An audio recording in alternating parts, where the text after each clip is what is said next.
Hi, my name is Elia Cioccolato and I'm founder Influencer Insider Community.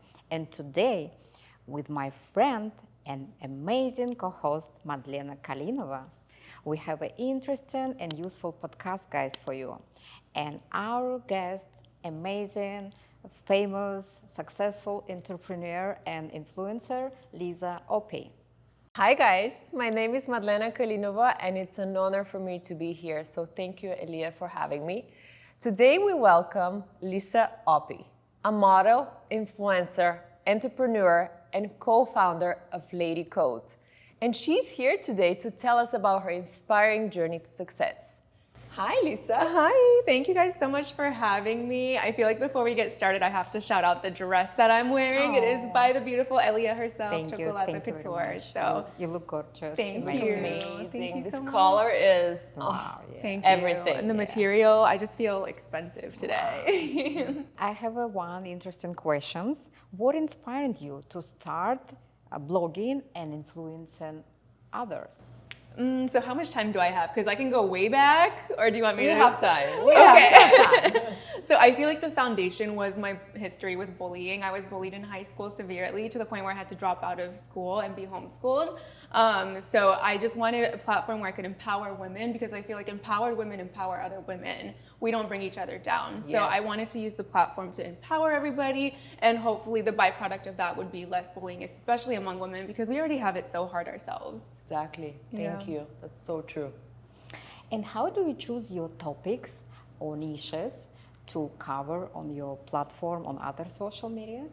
You know, so my old manager, he's not my manager anymore, but he would make fun of me and be like, you're just throwing things at the wall and seeing what sticks, you know? And he said it in a bad way, but for me, I think it was a good thing because it allowed me to discover my audience and see what they like. So I would try all kinds of different topics, from food recipes to travel, fashion, beauty. And what really stuck was the fashion and beauty. So I took those and I ran with it, and that's really what became so successful today and what is Lady Code now. Wow, amazing. Congratulations. Amazing. Thank you. That's right. It's all about overcoming those challenges, which is my next question. What were the major challenges that you had to overcome in the early stages, and how you managed to get over it? So bullying was one, like I said before, but I think another really big challenge was financially. I was so broke in college. I think I had like $17 in my bank account. Like I know, you're like, oh no, like it was really embarrassing, and I'm embarrassed to say it now, but that's part of my success, and I'll never forget where I came from. I started my first business, Vizcaya Swimwear, with $17. I bought 1 yard of bikini fabric and made a swimsuit out of it on my mom's sewing machine. And that's what led to so many more opportunities.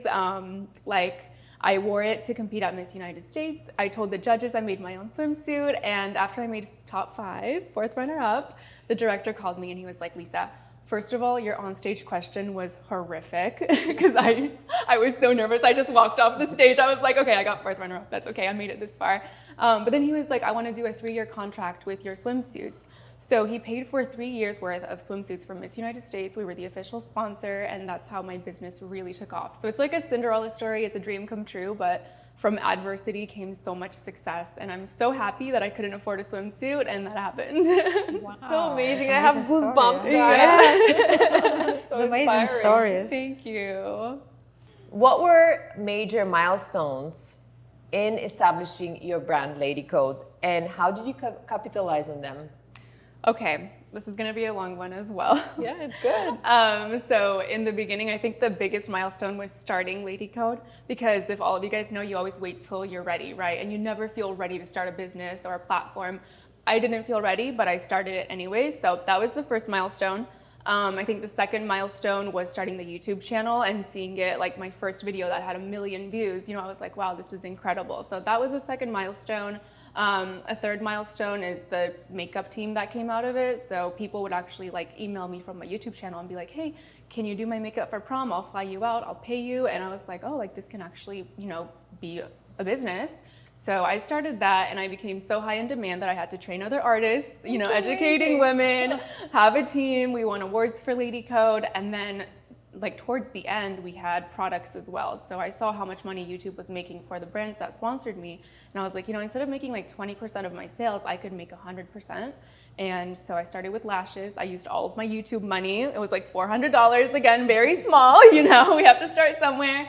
But the lashes sold out the first day I launched. So I'm just really grateful for the support. And again, it's like God just takes you where he wants you to be, because I was gonna be a lawyer. I was studying political science, and God was like, no, we're gonna redirect that path to beauty. And I'm so happy I'm here. Wow, that's so amazing and so inspiring. Thank you for sharing it. I need some lashes, by the way. Oh, I'll give you some. Oh my gosh. I mean, thank you for letting me share my story. I feel like a little side note to that question is, how long did it take you from the beginning of your YouTube channel to the 1 million followers, to the 1 million views? Was it a long journey? I started in like 2014, the YouTube channel, and it was the right timing, because that's when everybody was on YouTube. You remember the Anastasia, the Kylie era. Okay. So I think the 1 million came around 2016, and I was just reviewing products, like posting like 2 videos a day. Any new makeup that came out, I was like, let me post my review. So the video that got me really popular was a Kylie lip kit, and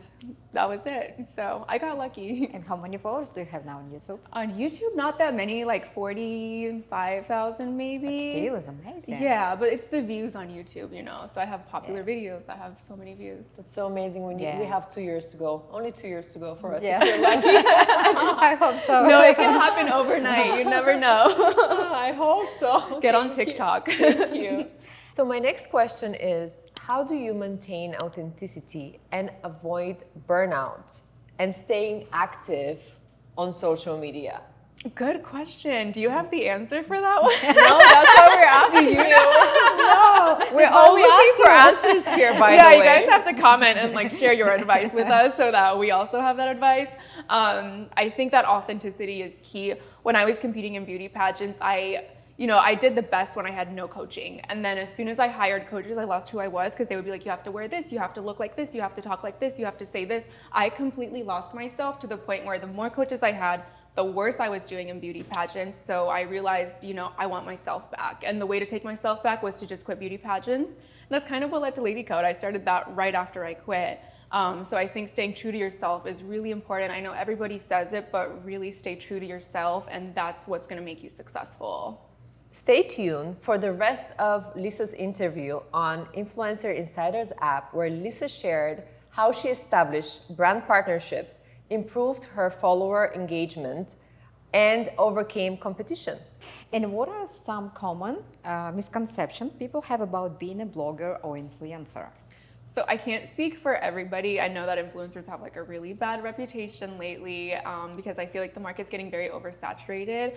I feel like there are a lot of people that don't really understand what an influencer is all about and the responsibility that comes with that role, because they think that an influencer is just getting everything for free, getting paid to have a glamorous life and post on Instagram, and that's not what it's all about. Like your audience, you are responsible for all of your content, and you really need to think about everything that you're posting and the collaborations that you do. And from a business standpoint, I've seen a lot of people and you own a business, so I'm sure a lot of people will ask for things for free and act really entitled when they don't really have a big following or they're new. I want to support them, but I feel like it's a bad look, and I think a lot of brands might have a bad taste in their mouth from that. So I would say put in the work, earn your audience, and really have a community to back you up and be responsible with everything that you post. And I'm just going to leave it at that. I don't think I have anything else to say. And support each other. Yeah, exactly. Always support one another, especially ladies. I feel it's very important. Oh, but guys, absolutely. we have a lot of benefits also, to be influencers. A lot. A lot of benefits. But I think you have to earn it. I think it's really important. Yeah, I'm very thankful for that we can be influencer. Yeah. We're all girlfriends. Yeah. Hello, we're all friends. Influencer Insider. It's the collaboration. Exactly. I love it. I have a couple of more questions. Did you tell us where you're from? No. How about you tell us where you're from and a little bit about your childhood? So we're all international and we live in Miami. So you know how hard it is when people ask you where you're from? Do you want to know where I was born or what my ethnicity is or where I live now? Everything. I was born in Denver. My mom is Japanese, so I'm half Japanese. My dad is like Norwegian or something, but he's from Colorado. So white guy, and I went to school in Virginia and I live here now. So I'm like all over the place. When did you move to Miami? 10 years ago, so 2013, 11 years ago. That's so amazing. And is there anything else that you want to tell our viewers? Maybe we didn't ask you something that you wanted to talk about today. I would say, like, if you really want to make it as an influencer, pay attention to everything on this podcast, listen to everything Ellie is saying, because I've been following you for a while, and you have a lot of really good advice to share. I know you have an influencer school, so I would definitely follow this woman. She's amazing. She knows more than I do, and you're just doing so much, so I'm so proud of you, and I'm honored to be here today. Thank you, guys. I'm also proud of you, and Oh Madlena my have gosh, amazing thank you. I'm blog as honored well, to be here. and Oh you, my gosh. You're something special, a successful you. entrepreneur and influencer. Thank you so much. One more question. do you have any charity that you're involved with, or any cause that you give back to regularly, or do you just choose a bunch that you want to support? I have mostly a lot that I want to support. I did go through a lot of depression, so I feel like mental health is really important, especially like suicide prevention. So that's like number 1 on my list. But I work with a lot of influencers, and I let them choose like what they want to do. So we've also done like ones for wildlife, which helps like rescue animals. Josh the Otter, which is like drowning prevention, so just water education, water safety. But honestly, anything. Like I do everything I can to give back, and yeah. Thank you. Yeah. Amazing human with amazing karma here, guys. It's Angel. Oh my gosh, I'm sitting between 2 angels. We're all angels. An angel We should sandwich. rename it Angel Insider. Oh my god. Our new podcast, Angel Insider. Thank you guys so much for tuning into my episode on Influencers Insider. You guys can keep up with me on Instagram at Lisa_OPIE. You can follow my brand, which is at The Lady Code Shop. And of course, subscribe to YouTube, which is Lady Code.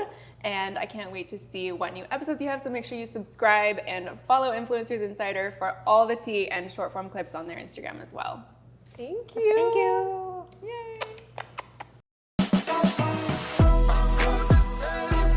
And could you walk us through your content creation process?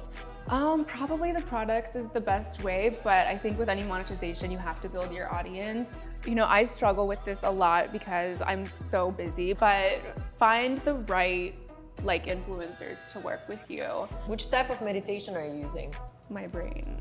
Nice.